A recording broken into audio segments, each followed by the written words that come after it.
Hello, everyone. I'm Bianca Godriga, and this is a Yahoo News special report. I'm coming to you live from our nation's capital, but of course, all focus is on another capital across the pond, London, England, where the world has welcomed a princess. She was born at 3:30 our time and at 8:30 London time at St. Mary's Hospital and Lindo Wing. We are expecting to see this princess along with Duchess Kate and Prince William coming out of the hospital in any moment now. And it's unbelievable that just 5 hours, less than 5 hours after giving birth, we are going to see this princess. She weighed in at 8 pounds, 3 ounces. She is now the fourth in line for the crown. And it was only 2.5 hours of labor. We hear that the Duchess checked in around 6 a.m. our time and delivered around 8:30 our time as well. Of course, we have so many questions to ask, and for that, we're going to reach out now to Victoria Arbiter, who is joining us from Yahoo Studios in New York, as well as Yahoo's Natasha Bird, who is outside of Lindo Wing. Natasha, I want to ask you first, how much anticipation is there right now? Hi, yeah, well, it's really exciting. Everyone is absolutely quaking in their boots. And I just turned to my left. I'm right outside the Lindo Wing. I've just turned to my left and the cars have arrived. So we're literally moments away. 2 large Range Rovers, shiny ones, waiting. And of course, we can't help but think, 21 months ago or so, we were covering this exact same event, but of course, that was with Prince George, and he visited his sister earlier today. We have video to show his father bringing the little tot. Yeah, it was absolutely adorable. Everyone was so excited to see him get out of the car, and he was wearing a little matching blue jumper to his dad. Gorgeous. And obviously had his hair done for the occasion. He had a little side parting, which was adorable. And Victoria, I mean, we have talked about this countless numbers of time now, but Kate seems to knock it out of park left and right. This seemed to be an easy birth. We know that her hairstylist actually went into the hospital about an hour ago or so. How exciting is the news of a princess? Of course, we all want a healthy baby, but everyone seemed to want a princess, right? Absolutely, Bianca. It seemed the world over, everybody was really itching to hear news of a princess. Even Prince Charles said just a couple of days ago at an official engagement that he was really hoping for a granddaughter. This is the first Princess of Cambridge born in 182 years. It's the first princess born into the royal family in 25 years. But looking ahead to the future, this is where it really becomes significant. Charles has made no secret of his desire for a slimmed down monarchy. Looking at his bloodline, that's William, Harry and George. So there was a void that really needed to be filled. And that news, we've heard today that we have a princess to fill that void for the future. Well, it's exciting, and you can see the excitement throughout the country. Queen Elizabeth was photographed wearing pink at an event, and London Bridge is actually pink today as well in excitement. It seems like the whole of London has really lit up pink. It is a complete fluke that I am wearing pink this morning because, of course, we get the Labour news. You knew it, Victoria. You knew it. I knew. I mean, I really think, of course, the bookies are not particularly happy. Rumour has it they've lost around £1 million because betting was so feverish in terms of a little girl being born. But people also, I think, are looking at William and Kate. They're seeing the happy ending that Diana was not afforded. And really, by having a little girl to go with her big brother George, the family seems complete. I don't think they're going to stop at 2. Chances are they'll have another baby down the line. But really, right now, to be able to look at this family that seems to be so very happy. They celebrated their 4th wedding anniversary last week. And really, they just seem to get stronger and stronger. So to now have a boy and a girl, the country's delighted. Yeah, they sure have a lot to celebrate. And Natasha, we have been waiting with bated breath for the past 5 days now as she was overdue, according to what we thought was her due date. But we hear that the Duchess was driving her own car a couple of days ago, was swimming in Kensington Palace, and maybe that was in anticipation of trying to have the baby come out sooner rather than later. But she really seems to be the focus and has done nothing wrong as far as succeeding along the path of being the princess of a modern day. Yeah, absolutely. I mean, she's just kind of the perfect person, isn't she? We've all been watching on, wishing we could sort of emulate her. There was a lot of speculation about the due date. Everyone was very concerned that it was likely to have been the Saturday just gone, so a week ago. But actually, we've been hearing on the ground that it possibly was a few days later than that because they announced very early. So she might not be as overdue, or might not have been as overdue as we'd all suspected.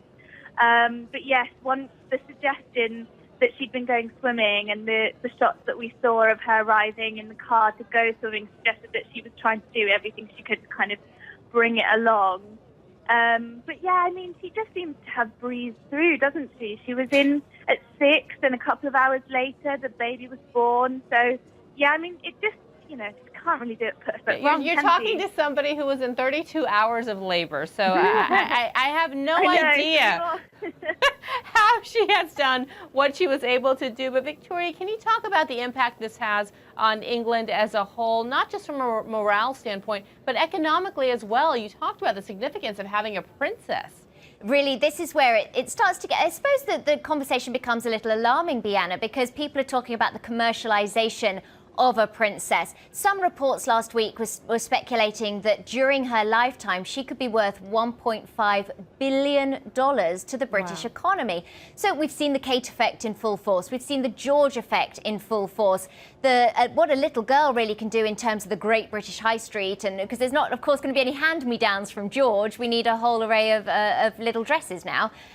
Newspapers and magazines love a little girl because, of course, you put her on the front cover of any publication and it's going to sell out instantly. So really, William and Kate, I think, are going to be even more protective with a little girl because the internet can be a particularly cruel place. Beatrice and Eugenie have really had to put up with some horrible jabs in the past about fashion choices, their weight, their appearance. Girls tend to fare a lot worse in that respect than boys do. It's just the way it seems to have been, and it's unfortunate. So I think William and Kate are going to be even more protective moving forward. And we just saw somebody exiting out of the hospital, so pardon me if I interrupt you because it looks like this may be coming momentarily, but I want to talk about the names. I mean, I know that sounds like a superficial sort of subject, but of course it's something that's on the bookies' minds, it's on everybody's minds now. And the top names seem to be Alice, Charlotte, Victoria, and of course one can't help but think of Diana. Diana has definitely been the sentimentalist choice. Sorry. Oops, here we go. Here we go, Diana. She's coming out of the hospital now. Here we go. We see it as well. And there is the Duchess. Will on her left-hand side, and she's holding. And she's holding a beautiful 8-pound, 3-ounce girl. Yep. Swaddled in white blanket. And they're just waving at the crowd now. They're just waving at everybody. And pausing on the steps. Natasha, what is the weather? Outside. What is the weather there? Because we can see that absolutely freezing. Oh. It was gorgeously sunny earlier, but sadly it's taken a turn and it is quite cold. Well, Kate seems to be wondering Yeah, she's wearing a white dress, no jacket. Of course, she looks like she's in phenomenal shape, carrying the baby herself, walking down the stairs with her husband helping her. We're, of course, anxiously waiting to see if either of them make a statement, which they probably will. But I think she looks phenomenal, as she did when she delivered George. No, Natasha? Yeah, she looks absolutely brilliant. I think she looks even happier, if not even more confident this time around.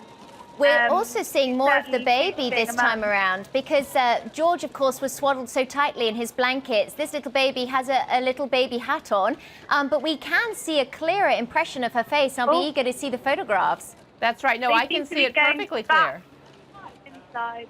And again, I can't reiterate the fact that this woman just gave birth less than 5 hours ago and looks phenomenal. They've turned back around. They're walking back inside. And I want to ask you, Victoria, about the sort of new era of the monarchy, because unlike times of past when there have been royal births, they're going to come back out, as they did with Prince George, likely, and put the car seat in their Range Rover and drive on their merry way, as other couples do across the world. They really are trying to emulate the normal life that other people do experience. Charles and Diana came out to the hospital, both with William and Harry, and got into the back seat of the car holding the baby. Of course, in those days, the early 80s, people weren't as concerned with car seats as they are today. When George came out to the hospital last time, Prince William had clearly been practicing, because I don't know many new fathers who are able to put a car seat in quite that easily. But he did very well. And as you mentioned, Bianna, he jumped in the driver's seat and drove his family home. That's what we're expecting to see again. Unlike with George, they didn't come forward and answer any questions. They didn't talk to the press, which they did do with George, but I'm sure that's probably to do with the weather. It's very windy and it's quite chilly there. And so really for the baby's benefit, they went back inside very quickly. And her hair, of course, did look divine. I want to get back to that question about names. Is Alice on top of the list, and why Alice? Alice has been at the top of the list. It's definitely been the front runner. Alice would be a lovely tribute to Prince Philip's mother. Queen Victoria had a daughter named Alice. A number of members of the royal family share Alice as a middle name. I think it's traditional and regal without being too stuffy and out of date. It certainly had a resurgence. Charlotte leapt to the front of the list again this week. Queen Charlotte was the wife of George III. She was an incredibly popular monarch, or consort to the monarch. In fact, she was the longest serving consort after Prince Philip. Charlotte is Pippa's middle name, and of course it's the feminization of Charles. So really, because this baby is the spare, there's not such a given in terms of names. Elizabeth is a front runner. I think that's more likely for a middle name. Victoria happens to be popular. I don't know whether that one's going to go. And of course, Diana has been the sentimental choice, but I don't see William and Kate doing that. It would be a tremendous burden for any baby to carry. Diana's name conjures both positive and negative impressions the world over. And I think there's only ever going to be one Diana. That's right. And of course, Natasha, the royals have said from day one that they did not know the sex of this baby, but given that it's 50-50, I'm sure that they threw out some names and came up with their favorites. Talk about the excitement in the crowd where you were when we got a glimpse of the new princess. Yes, well, I mean, obviously, absolutely, people went wild. The dedication to the royal family here is as strong as ever. So despite the fact that it's absolutely cripplingly cold at the moment and really quite windy, there are more people here than ever. And I'm just looking across the road, and the street is completely lined with people who all seem to be carrying pink rosettes and wearing pink scarves. So clearly they knew even more than the royals did themselves about the sex of this baby. And yes, there's feverish anticipation, I think, for another quick glimpse as they leave the hospital again to get into the car and make their way back. And you know, Victoria, when I was covering the royal wedding and then the birth of Prince George as well, I have to say... here they are again. Oh, here they are. They're coming out? Yeah, they're leaving now, and they've got the baby's in a carrier. The baby's in tow. Now Prince William is an expert as far as latching in that car seat. Yeah, they're just giving everyone a quick look, and they're putting him... Yeah, they're putting the... He's not as fidgety as he was last time. No. Yeah, this looks like it's it. Doors are closing and the convoy is on their way off, and everyone is really excited. Everyone's waving and hoping for a chance that they'll wave back. Bless. Wow. And off they go. And you can hear the screams behind me as everyone gets overexcited. I think that's it. And you know what? It speaks volumes about how the new monarchy in our generation and going forward really wants to present itself. Does it not, Victoria? I mean, this could have been any other well-to-do family delivering and giving birth to a child and driving home. You're absolutely right, Bianna. I mean, talk about all in a day's work. Popped into the hospital this morning, had a baby, the first Princess of Cambridge in 182 years, and then just popped out the hospital looking fabulous and went home.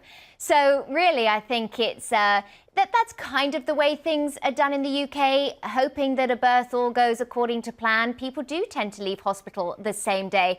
I don't think a royal has ever left hospital the same day, so there's certainly a new first here. But for William and Kate, it comes down to the fact that they're so desperate to be normal, to have a normal life, and they're going to be very keen for the media to get back to other stories, for them not to be the focus, because of course the media's been outside, even though they weren't supposed to be. They've been outside the hospital for the better part of 2.5, almost 3 weeks. And so now William and Kate are eager for everyone to get back to normal so that they can.